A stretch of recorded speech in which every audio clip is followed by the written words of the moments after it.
जुने मित्र. फाटक्या कपड्यात कोट घालून फिरण्याचं स्वप्न दाखवतात ते जुने मित्र असतात. फाटक्या कपड्यात कोट घालून फिरण्याचं स्वप्न दाखवतात ते जुने मित्र असतात. अनवाणी चालताना दगड रुतणाऱ्या टाचेला लेदरचा स्पर्श देतात ते जुने मित्र असतात. उन्हातानात फिरताना भविष्यातल्या गाडीचा व माडीचा AC चालू करतात ते जुने मित्र असतात. प्रत्यक्षात कुणी बघत नसतं तरी तुझ्याकडेच बघते ती भावा हा खोटा सिनेमा उभा करतात ते जुने मित्र असतात. हळूच कसं घराबाहेर पडायचं, ग्राउंड गाठायचं हे जे फ्री ट्रेनिंग देतात ते जुने मित्र असतात.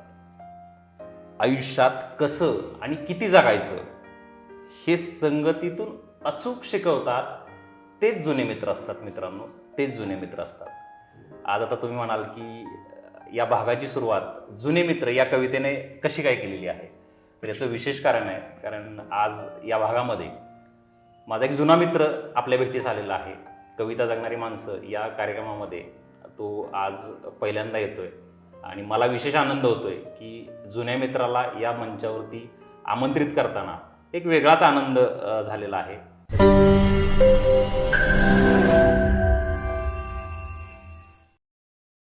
नमस्कार मित्रांनो, कविता जगणारी माणसं त्या नवीन भागामध्ये आपल्या सर्वांचं मनपूर्वक हार्दिक स्वागत. आजच्या या नवीन भागामध्ये एक विशेष पाहुणे आपल्याला लाभलेले आहेत आणि ते विशेष पाहुणे म्हणजे माझे जुने मित्रच आहेत, श्री अभय शेडगे सर. अभय, मनपूर्वक स्वागत आपलं या कार्यक्रमामध्ये. अभयची आपल्याला थोडक्यात ओळख करून देतो. डेसॉल्ट सिस्टीम्स पुणे येथे सिनियर मॅनेजर म्हणून तो कार्यरत आहे. अभयला 2004 पासून कवितांची आवड लागली आणि तो 2004 पासून खऱ्या अर्थानं कविता जगणारा माणूस म्हणून आपल्या सर्वांना परिचित आहे आणि तो मलाही परिचित आहे, कारण मी त्याला अनेक वर्षांपासून पाहतोय. म्हणजे मी पहिल्यांदा ज्यावेळी पुण्यात आलो 2006ला त्यावेळी प्रथम मी अभयला भेटलो, कारण अभय हा माझ्या मोठ्या भावाचा वर्गमित्र आणि त्यामुळे अभयची आणि माझी ओळख झाली. आणि विशेष म्हणजे मी ज्यावेळी नवीन आलो पुण्यामध्ये त्यावेळी जवळपास 1 ते 2 महिने आम्ही एकत्रित संध्याकाळी जेवण करायचो. म्हणजे दोंडू मामा साठे हे जे होमिओपॅथिक मेडिकल कॉलेज आहे त्या होमिओपॅथिक मेडिकल कॉलेजमध्ये आम्ही रोज संध्याकाळी त्या कॉलेजच्या मेसला जेवायला जात होतो आणि तिथून हळूहळू अभयची आणि माझी मैत्री होत गेली. सुरुवातीला भीती वाटायची, दडपण वाटायचं अभयशी बोलताना, परंतु तो एवढा मनमिळावू आहे, समंजस आहे की तो कधी माझा झाला किंवा मी त्याचा कधी झालो ते कळालंच नाही. आणि आज बघता बघता की या मैत्रीची सुरुवात तिथून झालेली होती आणि आज आपण इथे भेटतोय. तुला कधी वाटलेलं का बाई की आपण अशा स्वरूपात भेटू म्हणून? नाही, नेव्हर. कारण रोज गप्पा मारता मारता किंवा वेगळेच विषय, त्यावेळेचं ते वातावरण, सगळेजण आपल्या आपल्या करिअरवरती फोकस्ड. तुझं ते डॉक्टरकीकडे तुझं लक्ष, माझं इंजिनिअरिंग आणि जॉब आणि हे याच्यामध्ये. आणि कुठेतरी ठीक आहे, कविता चालू केली आहे, लिहायला सुरुवात झाली आहे, दॅट्स ओके. पण असं कुठेतरी एक प्लॅटफॉर्म होईल आणि त्या प्लॅटफॉर्ममध्ये तू काहीतरी अँकरिंग करशील आणि मी तिथे बोलेन. बरोबर. It was beyond imagination. Never imagine. आता तुला मला विचारायचंय की 2004 पासून जेव्हा तू कविता लिहायला सुरुवात केली आणि तुझ्या मनातल्या भावना तू व्यक्त व्हायला सुरुवात झाली, कारण तुला तशी कवितेची आवड आहे, त्याचबरोबरीनं वाचनाची आवड आहे, तुला फिरण्याची पण खूप जास्त आवड आहे, तर मग भावनांना व्यक्त होण्याकरता कविता हेच माध्यम का निवडावं असं वाटलं? असं काही ठरवून झालं नाही ते. माझी पहिली जेव्हा कविता मी लिहिली त्यावेळी असं आम्ही की अभ्यासाला म्हणून एका ठिकाणी मी बसलो होतो आणि आमचं जनरली पॅटर्न असा होता की बाबा 2 मित्र 3 मित्र असं ग्रुपने अभ्यास करायचा. बरोबर. पण आम्ही प्रत्येकजण असं सेपरेट अभ्यास करायचो आणि थोड्या वेळानंतर एकत्र येऊन आम्ही जस्ट डिस्कस करायचो काय काय स्टडी केलं आणि मग असं पद्धतीने आम्ही इंजिनिअरिंग चालू होता. बरोबर. प्रवास. आणि त्यावेळी असंच मग एकटाच बसलो होतो आणि आम्ही त्यावेळी तुला माहिती आहे सातारचं निसर्गाचं वातावरण वगैरे, आणि तो एका मित्राच्या आम्ही घरी जनरली अभ्यास करायचो. त्याचं जस्ट अजिंक्यताराच्या पायथ्याशी घर होतं. बरोबर. मग आम्ही असं म्हटलं की अरे मग चला वरती जाऊन अभ्यास करा. मग अजिंक्यतारावरती असे झाडं आणि मग त्याच्या खाली असं आम्ही अभ्यास करत होतो, सगळेजण असे डिव्हायडेड होते. आणि मग असं ते एकांतात बसल्यानंतर ते पहिली कविता जेव्हा स्फुरली तो म्हणजे ती एकांत तिथून सुरुवात झाली. पण असं काही ठरवून झालं नाही की असंच हेच माध्यम किंवा काय आहे ते. आणि पण नंतर त्याच्यानंतर ऑफकोर्स जसं सर पुढे पुढे आपण चालत जातो तसंच आपल्याला कळतं, बऱ्याचशा गोष्टींचे परिचय येतो, अनुभव येतात आणि कुठेतरी कळतं की अरे नाही, एक व्यक्त होणं, मग प्रत्येक वेळी मित्राजवळच बोलणं, फोनवरती बोलणं, त्या म्हणजे हे ऑप्शन्स आहेत. पण त्याच्यामध्ये मग असं की नकळतपणे कविता हे एक माध्यम बनत गेलं. बरोबर बरोबर बरोबर. मग त्या कालखंडामध्ये ज्या केलेल्या कविता होत्या त्या कशा पद्धतीनं तुला आत्ता जगण्याचं बळ देतात किंवा लिहिण्यास, नवीन नवीन लिहिण्यास तुला संधी उपलब्ध करून देतात? आता तसं तो तो काळ म्हणजे ते जे वय होतं, कॉलेज जस्ट पास आउट आणि हे, मग त्यावेळचा भाव आणि नंतर तुम्ही जेव्हा वेगवेगळ्या टप्प्यामध्ये पुढे पुढे जातात त्यावेळेचे ते भाव बदलत राहतात. आज मी जेव्हा त्या कविता वाचतो, कदाचित त्यावेळचा जो भाव होता किंवा मूड होता आणि आत्ता कविता वाचतानाचा त्याचा अर्थ समजून घेतानाचा भाव आहे, त्यात बराच फरक आहे. पण ऑफकोर्स त्या नक्कीच ते जुन्या आठवणी ताज्या होतात. कधी काळचे जे काही चांगले क्षण येतात ते परत डोळ्यासमोर येतात आणि ते एक उभारी देतात आणि तो सपोर्ट तुम्हाला अजून एक ऊर्जा देत राहतो की बरोबर. अरे नाही, यस, मग त्यावेळेची पुढे एखादी जातो. कविता आम्हाला ऐकायला मिळाली तुझ्याकडून तर? नक्कीच. मी जसं मी म्हटलं, पहिली कविता माझी एकांत, अरे वा, मग ती पहिलीच ती कविता ती ऐकायला पहिली मिळाली. कविता मी नक्कीच ऐकली. आणि ती अजिंक्यताराच्या पायथ्याला एक्झॅक्टली केलेली एक्झॅक्टली. होती. आता त्यावेळचा मूड तो वेगळा होता. मध्ये असं झालं की अरे हां, ही कविता जर म्हणजे एक कॉलेज वयीन मुलगा बघ हे करतोय की जेव्हा जो तुला तर माहितीच आहे, तू पण सगळ्या आता फेसमधून गेलेलाच आहेस पुढे. आणि आत्ता मध्ये असं एक सिच्युएशन होती की बाबा एक जवळच्या रिलेशनमध्ये म्हणजे की एक आजोबा आहेत आणि त्यांना म्हणजे त्या आजी एक्सपायर झाल्या आणि ते आजोबा खूप एकाकी फील करत होते. आणि मग तेव्हा पण मला ही कविता आठवली किंवा ते जेव्हा ऐकतील त्यावेळी त्यांचा मूड आणि आपण जेव्हा लिहिले होते तेव्हाचा तो मूड, असं हे दोन्ही, पण शब्द तेच, पण या दोन्ही सिच्युएशनला ते कविता मॅच होत होती. नक्की नक्की. मग आम्हाला ऐकायला आवडेल तुझ्याकडून ती कविता. ठीक आहे. कवितेचं नाव आहे एकांत. ओके. आता हे दोन्ही, जसं मी म्हटलं, दोन्ही सिच्युएशनमध्ये कसं हे होतं ते प्रत्येकजण आपापलं रिलेट करेल. संध्याकाळच्या वेळी जेव्हा असतो मी एकांतात, कोणीही दुसरं नसतं तेव्हा माझ्या सहवासात. आवडतं मला असं एकांतात राहायला, तुझ्या आठवणी संगे दूर दूर जायला. वा. कधीतरी वाटतं असंच एकांतात बुडून जावं आणि या एकांताला दूर करत हळूच तू जवळ यावं. खरं सांगायचं तर एकांतात रममाण झाल्यानंतर माझा मी असा उरतच नाही, कारण सगळ्यांना सामावता सामावता, तुझ्या आठवणींना सामावता सामावता माझ्या मनात माझ्यासाठी जागा उरत नाही. वा वा वा वा, खूप छान. एकांत ही जी कविता आत्ता जी तू ऐकवलीस, एकांत ही कविता तू लिहिलेली कॉलेजच्या वेळी म्हणजे 2004च्या दरम्यान तू लिहिलेली होती. परंतु तुला ती आत्ता सुद्धा जाणवली की कोणाला तरी आपण ती कोरिलेट करू शकतोय, कोणा सोबत तरी आपण ती बसवू शकतोय. राईट. जसं की आता आजी आजोबांचं उदाहरण तू दिलं, जसं की त्यावेळी केलेल्या कवितेनं आजही परकाया प्रवेश केलेला आहे. कारण कवी हा कविता लिहिताना, कारण म्हणतात ना की कविमन हे जे असतं, हे कविमन हे परकाया प्रवेश करत असतं आणि एक लिहिलेली कविता अनेक अंगाने लोक तिला घेत असतात. बरोबर. कदाचित ही एकांती कविता एखादा प्रेमातला असणारा व्यक्ती सुद्धा घेऊ शकतो, एखादा व्यावसायिक घेऊ शकतो, कुणीही घेऊ शकतं याला, म्हणजे त्याला काही बंधनं नाही आहेत. Right right. शब्द तेच, फक्त भाव वेगळा वेगळा बदलला की ती प्रत्येक ठिकाणी अगदी अगदी. म्हणजे तसं की आपलीच आहे असंच हो वाटतं. हो, म्हणजे ते त्या आजोबांना सुद्धा जर तू ऐकवलीस ही कविता तर त्यांनाही वाटेल की अरे हे माझेच शब्द आहेत. राईट. आणि ते मी असं सिच्युएशन होती की मी जेव्हा गेलो त्यावेळी ते त्या आजींच्या फोटोसमोर उभे होते आणि कदाचित ते असं आठवत असावेत त्यांच्या आजींच्या आठवणीत, आणि मग ते थोडंसं त्यांचं. खूप छान खूप छान. मैत्रीचं नातं कसं असावं यापेक्षा मैत्रीचं नातं हे कसं नसावं असं तुला वाटतं? असं कधी विचारच नाही केला की मैत्रीचं म्हणूनच मी प्रश्न नातं विचारला. कसं नसावं. कारण मैत्रीमध्ये असं होतं की कंडिशन्स असं राहतच नसतात. बरोबर. मैत्री केली म्हणजे तुम्ही त्याला ऍक्सेप्ट केलेला आहे, हो. तो जसा आहे तसा आहे, मी जसा आहे तसा आहे. काही सिच्युएशनमध्ये तुमची मतं एकमेकांशी जुळत नाहीत, पण याचा अर्थ असा नाही की तुमची मैत्री टिकत नाही. बरोबर. त्याच्यामुळे असं कंडिशनल तर मला कुठेच वाटत नाही. हां, पण तो असेल तरच मी त्याच्याशी मैत्री करेन, या जर भावनेने गेला तर ती मैत्री टिकणं मला थोडंसं प्रश्नार्थक वाटतं.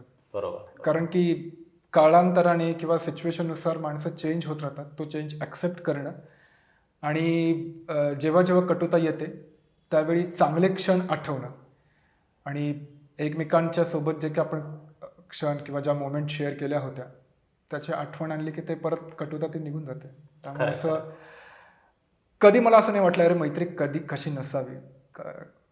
माहीत नाही, म्हणजे लोक आणि माझ्या आयुष्यात जे येत गेली, जे कलिग्स म्हणा, ते पण असं की बियॉन्ड, म्हणजे कलिगपेक्षा पण ते मित्रच बनत गेले. बरोबर. त्यामुळे मला त्याचा सगळीकडे असं की बाबा हां असं असावं थोडक्यात तू असण्यासाठीच मैत्री करतो, नसण्यासाठी करतच नाही. असेल कदाचित. खूप छान. म्हणजे उत्तर अगदी वेगळं उत्तर, म्हणजे मला अपेक्षेपेक्षा खूप वेगळं उत्तर तुझ्याकडून ऐकायला मिळालं. आता तू ज्या क्षेत्रामध्ये काम करतोयस, जसं की इंजिनियर आहेस तू, IT जे कर्मचारी आहेत, जे काय म्हणजे अगदी आपण हिंजवडीमध्ये बघतो, मगरपट्टामध्ये बघतो, मग खराडीमध्ये बघतो. कारण आम्ही लोकांनी तर असं ऐकलेलं आहे की सर्वात जास्त ताणतणाव हे IT फील्डमध्ये खूप जास्त आपल्याला बघायला मिळतात. तर ते ताणतणाव टाळण्याकरता एक वेगळ्या चुकीच्या गोष्टींचा आधार घेतला जातो. हेही गैरसमज आहेत लोकांमध्ये, किंवा समजही असतील ते. तर कोणत्या गोष्टींना जास्त IT फील्डमधील लोकांनी जवळ करावं असं तुला वाटतं? नाही, हा प्रश्न खूपच चांगला आहे. म्हणजे सध्याची परिस्थिती अशी मी जे काही जवळून बघतोय वगैरे, तर लोकांना टेन्शन्स आहेत, प्रेशर आहेत, प्रोजेक्ट डिलिव्हरी, सिनियर्स, सबऑर्डिनेट, स्पर्धा, प्रमोशन्स, बऱ्याच गोष्टी ज्या आहेत की, आणि प्रत्येक लोकांना सक्सेसच हवं, प्रत्येक गोष्टी. आणि ऑफकोर्स प्रत्येकजण सक्सेससाठीच ट्राय करत असतो, त्याच पद्धतीने प्रयत्न पण घेत असतो, तर एक्सपेक्ट करणं चुकीचं नाही आहे. पण कुठेतरी असं होतं की ते प्रेशर जेव्हा एका मर्यादेच्या पलीकडे जातं, त्यावेळी या गोष्टींचं. आणि दुसरं गोष्ट म्हणजे की तुम्ही सकाळपासून संध्याकाळपर्यंत काम करत राहता. जेव्हा तुम्हाला जसं हे व्हायचं कॉलेज कट्टा एक चांगलं माध्यम होतं की तुम्ही सगळेजण मित्र एकत्र यायचं, दिवसभरात काय गोष्टी घडल्यात त्या तुम्ही शेअर करायचा, एकदम फ्रेश, म्हणजे झोपेपर्यंत तुम्ही एकदम फ्रेश असायचं. म्हणजे मला कॉलेजचा पण अजून दिवस आठवतात की आम्ही सायकलवरनं प्रवास करायचो, एक 5 किलोमीटर घरी जायचो, फ्रेश व्हायचो, काहीतरी चहा वगैरे घ्यायचं आणि परत मित्रांना भेटायला तेवढं 5 किलोमीटर परत सायकलवरून यायचं.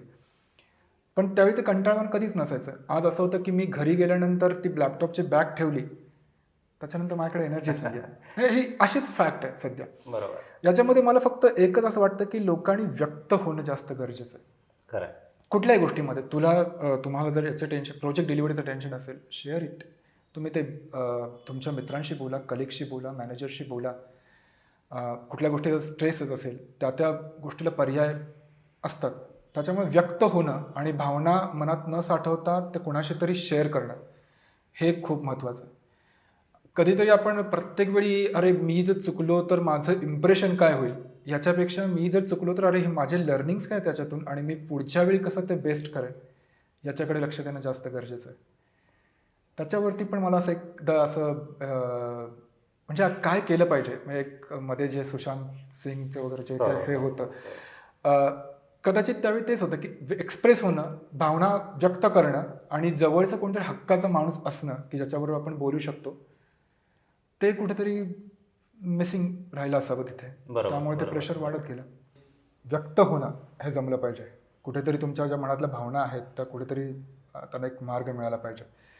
तर त्याच अनुषंगाने एक कविता आहे. अरे वा. तर ती पण मी ऐकवतो. नक्की नक्की नक्की. जमलं पाहिजे. जमलं पाहिजे भावनांचा गुंता सोडून बाहेर पडणं. जमलं पाहिजे भावनांचा गुंता सोडवून बाहेर पडणं. जमलं पाहिजे धकाधकीच्या जीवनात मोकळा श्वास घेणं. वा. किती वेळ राहायचं असं आठवणींमध्ये झुरत. किती वेळ राहायचं असं आठवणींमध्ये झुरत. नवी दिशा नवी उमेद जागवली पाहिजे. येणाऱ्या प्रत्येक सूर्याबरोबर रात्रीचा काळोख मिटलाच पाहिजे. वा वा वा. जमलं पाहिजे. नेहमीच इतरांसाठी नाही तर कधीतरी स्वतःसाठी पण जगले पाहिजे. नेहमीच इतरांसाठी नाही तर कधीतरी स्वतःसाठी पण जगले पाहिजे. त्याला काय वाटेल, तिला काय वाटेल हा विचार तर करावाच, पण कधीतरी मला काय वाटतंय हे जरा तपासले पाहिजे. वा वा. जमले पाहिजे. मस्त मस्त मस्त. खूप छान. म्हणजे तो जो प्रश्न मी केलेला होता IT कर्मचाऱ्यांसाठी, इंजिनियर लोकांसाठी, की त्याला बाबा त्यांनी कोणत्या गोष्टींमध्ये स्वतःला जास्त रमवलं पाहिजे. कारण ताणतणाव तर आहेतच, ते आम्ही ऐकतो आहोत, आम्ही पाहतो आहोत तुम्हा लोकांकडे पाहून, की त्याला कुठेतरी आपण म्हणतो की बऱ्याच ठिकाणी लोक म्हणतात की छंद जोपासले पाहिजेत, छंद जोपासणं ही सुद्धा वाटते एवढी सोपी गोष्ट नाहीये. कारण मी काही वेळा असंही बघितलेलं आहे की लोक व्यक्त होतात, फक्त त्यासाठी माध्यम वेगळं असतं. म्हणजे हो. टेबलवरती बसल्यानंतर कदाचित वेगळ्या गोष्टींचे असर होऊन ते व्यक्त होतात, पण ते बरोबर. त्या याच्यात व्यक्त होतात त्या बरोबर, भागामध्ये. बरोबर. कदाचित ते थोडंसं माध्यम जे आहे ते वेगळं घेतलं पाहिजे आणि इकडे व्यक्त होणं हे थोडंसं हा, चांगलं. म्हणजे जसं की आता गोष्टीकडे- कवितेच्या माध्यमातून व्यक्त होतं. म्हणजे तूही आज पुण्यामध्ये येऊन मला वाटतं 15 वर्ष तरी आरामात 17 वर्ष झाली मला पुणे. हो, 17 वर्ष झाली. आणि या कालखंडामध्ये तू पुण्यात म्हणजे सगळ्या प्रकारचे लोक पाहिले, सगळ्या प्रकारच्या बरोबर. लोकांमध्ये उठला बसलास. अगदी तू परदेशवारी सुद्धा करून आला, मला माहिती होतं की म्हणजे हे सगळं करून येऊन परत शेवटी एक छंद जे आपले आहेत ते चांगल्या पद्धतीनं तू जोपासतोयस. हे आमच्या अशा अपेक्षा आहे की तू असाच या मंचावरती परत परत येत राहा आणि आम्हाला अशा तुझ्याकडून नवीन नवीन कविता अजून ऐकायला मिळाव्यात. हीच आता एक इच्छा व्यक्त करतो. तर कविता जगणारी माणसं या कार्यक्रमामध्येच आपण एक नवीन सदर घेऊन आलेलो आहोत की त्या सदराचं नाव आहे दवंडी ऐका हो ऐका. तर आज आता आजच्या भागामध्ये कोण येते दवंडी घेऊन बोलायला आपल्याशी, चला पाहूयात.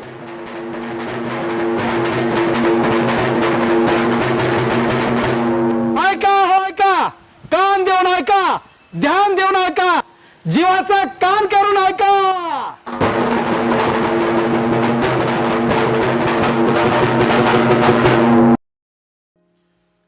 नमस्कार, मी पवनजित माने.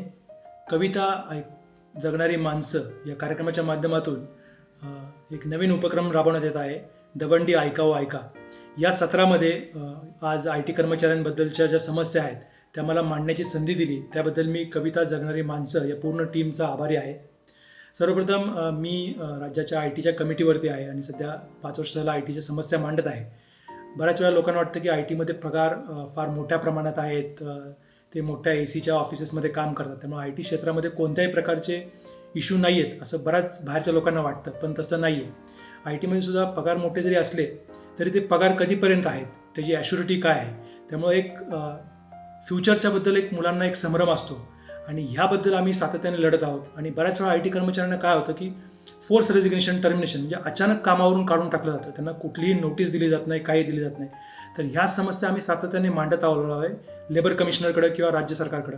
आम्हाला राज्य सरकारकडून काही वेळा सकारात्मक प्रतिसाद मिळाला आहे, पण आमची राज्य सरकारला हीच विनंती असेल की जे पण सरकार येईल त्यांनी IT कर्मचाऱ्यांना प्राधान्य देऊन कामगार कायद्यामध्ये त्यांना कसं प्रोटेक्शन देता येईल हे बघितलं पाहिजे. बऱ्याच वेळा काय होतं की महिलांना सुद्धा मॅटर्निटीच्या लीव्ह ज्या आपल्याला लॉनी दिलेल्या आहेत 26 वीकच्या, त्या पण बऱ्याच वेळा कंपन्या डिनाय करतात. किंवा आपली जी FNF असेल, फुल अँड फायनल सेटलमेंट असेल, ह्या ज्या बारीक सारीक गोष्टी आहेत किंवा पॉलिसी डिसिजन असतील, म्हणजे बऱ्याच वेळा की आमच्या तर आर्थिक मागण्या कुठल्याच नाहीत की पगाराची मागणी आहे किंवा कुठली अशी कोणतीच मागणी नाही. आमची एवढीच मागणी आहे की याची पॉलिसी आहे ITमध्ये त्या पॉलिसी फॉलो झाल्या पाहिजेत. म्हणजे की जे एम्प्लॉयमेंट बॉन्ड असतात, इलिगल बॉन्ड असतात, ते होता कामा नाहीत. किंवा लोकांना ज्या दिवशी ते रिझाईन करतात तर लास्ट वर्किंग डेट एकदा फिक्स करून दिली पाहिजे आणि लास्ट वर्किंग डेट फिक्स करून दिल्यानंतर त्याचं FNF पण झालं पाहिजे किंवा त्याला रिलिव्हिंग लेटर्स मिळाले पाहिजे. तर ह्या सगळ्या पॉलिसी डिसिजन्स आहेत, ह्याच्यामध्ये कुठेही मॉनिटरी कंपनीला तोटा होता असं नाही, तरी पण एम्प्लॉईची पिळवणूक होती. आणि मग ह्या सगळ्या ह्याच्यामध्ये जर अशा पद्धतीचे सामाजिक उपक्रम असतील, दवंडी ऐका हो ऐका, तर ह्याच्यामधून लोकांमध्ये जागृती निर्माण होती आणि IT कर्मचाऱ्यांमध्ये सुद्धा खऱ्या अर्थानं समस्या आहेत हे लोकांना कळतं. त्यामुळे मी या कार्यक्रमाला खूप शुभेच्छा देतो आणि IT कर्मचाऱ्यांच्या समस्या मांडायची आम्हाला एक संधी दिली त्याबद्दल मी फार फार आभारी आहे. धन्यवाद. नमस्कार, माझं नाव निलेश बारी. मी क्लेम जीनियस या IT कंपनीमध्ये हेड ऑफ प्रॉडक्ट डिलिव्हरी या पदावर काम करत आहे. आजच्या कविता जगणारी माणसं या कार्यक्रमाच्या दवंडी ऐका हो ऐका या सत्रामध्ये मी एका महत्त्वाच्या विषयावर बोलणार आहे. तो आहे IT कर्मचाऱ्यांना त्यांचा कौटुंबिक आणि कामाचा समतोल कसा राखता येईल. खरं तर हा विषय फक्त IT पर्यंत मर्यादित नाही आहे. हा विषय पहिल्यांदा आला तो 70च्या दशकामध्ये, ज्यावेळेस कॉर्पोरेट कल्चर वाढलं आणि ज्याच्यात जेव्हा जास्त स्त्रिया पण बाहेरची कामं करू लागल्या. आता काम कुटुंब समतोल हा 3 भागांमध्ये आपण बघू शकतो. एक आहे समय समतोल, सहभाग समतोल आणि समाधान समतोल. म्हणजे काय तर तुम्हाला किती वेळ तुमचा कामात जातो आणि किती वेळ तुम्ही दुसऱ्या गोष्टींमध्ये घालवता. सहभाग समतोल म्हणजे इन्व्हॉल्वमेंट तुमची कुठे आणि किती आहे आणि ती शारीरिक आणि मानसिक दृष्ट्या पण आहे की नाही एकाच वेळेस. आणि तुम्ही केलेल्या कामाचा तुम्हाला किती समाधान मिळतं, की मी खरंच व्हॅल्यू ॲडिशन केली आणि जेवढा वेळ घालवला आहे तेवढ्या व्हॅल्यूचं मी काम करू शकलोय की नाही. आणि ज्यावेळेस मी कामाव्यतिरिक्त दुसरी ॲक्टिव्हिटी करतोय ती सुद्धा मी किती तन्मयतेने करू शकलोय आणि मी किती डिस्ट्रॅक्टेड होतो किंवा नव्हतो. ज्यावेळेस हा आपल्याला समतोल ठेवता येत नाही त्यावेळेस अनेक समस्या निर्माण होतात. म्हणजे कार्यक्षमता कमी होते, नोकरी धरसोड करण्याची वृत्ती निर्माण होते, कामावरून आपण गैरहजर राहतो कारण की आपण कुठल्या तरी दुसऱ्या गोष्टीसाठी आपल्याला वेळ द्यावा लागतो अचानकपणे. आपली सोशल लाईफ खराब होऊन जाते, कमी होते किंवा अजिबात राहत नाही. आपल्याला कुटुंबातल्या व्यक्तींना वेळ देता येत नाही, त्यांच्या कुठल्या दुसऱ्या ॲक्टिव्हिटीजमध्ये आपल्याला सहभागी व्हायला त्रास होतो. आणि आपण नेहमी तणावाखाली असतो आणि त्यामुळे शेवटी आपल्याला डिप्रेशन पण येऊ शकतं. मग याबाबत काय करता येईल? यासाठी कंपन्यांकडे अनेक धोरणं असतात ज्याच्यामुळे तुम्हाला वर्क लाईफ बॅलन्स किंवा हा समतोल साधता येईल. त्याची आपल्याला माहिती करून घेतली पाहिजे आणि त्या कशा राबवता येईल, ॲक्च्युअली त्याचा वापर कसा करता येईल हे तुम्ही तुमच्या बाकीच्या कंपनीतल्या मित्रांशी आणि तुमच्या मॅनेजमेंटशी बोललं पाहिजे. आणि जर अशी नसेल तर कंपन्यांनी सुद्धा तशी धोरणं अंमलात आणली पाहिजे, राबवली पाहिजे. आणि यासाठी दोघांचाही, कर्मचाऱ्यांचा आणि कंपनीचा संवाद आणि सहभाग आणि सहकार्य हे सगळं आपल्याला लागेल. त्याच्याशिवाय आपल्याला कुटुंबातल्या व्यक्तींचा सुद्धा सपोर्टची गरज लागते. ज्यावेळेस तुम्हाला कुठल्या कामासाठी जास्त वेळ द्यावा लागतो त्यावेळेस तुम्हाला कुटुंबाच्या व्यक्तींना सुद्धा तुम्हाला समजावून सांगायला पाहिजे की ते काम त्यावेळेस किती महत्त्वाचं आहे. आणि तुम्हाला प्रत्येक शब्द पाळता आला पाहिजे जेवढं शक्य आहे तेवढं. म्हणजे जो तुम्ही कामासाठी जो शब्द देता तो वेळापत्रकाप्रमाणे तुम्हाला तो पाळता आला पाहिजे. आणि तुम्ही ज्या बाकीच्या ॲक्टिव्हिटीज ज्या प्लॅन केलेल्या असतात त्यासाठी सुद्धा तुम्हाला तो शब्द पाळता आला पाहिजे. आणि हे आपल्याला जेवढ्या आधी कम्युनिकेट करता येईल आणि जेवढ्या नीड्स समजावून सांगता येईल तेवढे आपल्याला एक्सपेक्टेशन्स मॅनेजमेंट सुद्धा करता येतं. तर यासाठी आपल्याला कॉन्शियसली एफर्ट्स घ्यावे लागतील आणि त्यासाठी आपण आपल्या कामाच्या वेळापत्रकाचा आणि बाकी वेळापत्रकाचा आपल्याला जाणीवपूर्वक आपण त्याच्याकडे लक्ष देऊन जर ते बघितलं तर त्या गोष्टी आपल्याला नक्कीच साध्य होतील. मला बोलायची संधी दिल्याबद्दल डॉक्टर स्वप्नील घाटगे आणि कविता जगणारी माणसाच्या पूर्ण टीमला मी धन्यवाद देतो. नमस्कार.